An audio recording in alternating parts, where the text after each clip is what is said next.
ہر مومن کی یہ آرزو ہے، مومن نہیں امام وقت کی یہ آرزو ہے۔ امام صادق علیہ الصلوۃ والسلام زمین پر بیٹھے ہوئے ہیں اور کہہ رہے ہیں آہ آہ یا سیدی، اور امام نے چند جملے بیان کیے کہ آپ کی غیبت طولانی ہو رہی ہے اور مصیبتیں میرے اوپر آن پڑی ہیں،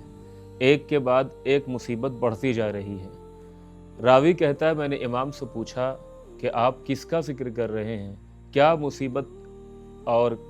کن مصائب نے آپ کو گھیر رکھا ہے؟ تو اس وقت امام صادق علیہ الصلوۃ والسلام نے کہا کہ میں قائم کا تذکرہ کر رہا ہوں، امام حجت عجل اللہ فرجہ الشریف کا تذکرہ کر رہا ہوں، اور امام نے ایک جملہ کہا لو ادرکتہ لخدمتہ ایام حیاتی، اگر خدا نے مجھے زندگی دی اور میں نے امام وقت کو درک کیا، امام حجت عجل اللہ فرجہ الشریف کو، تو میں ان کی خدمت کروں۔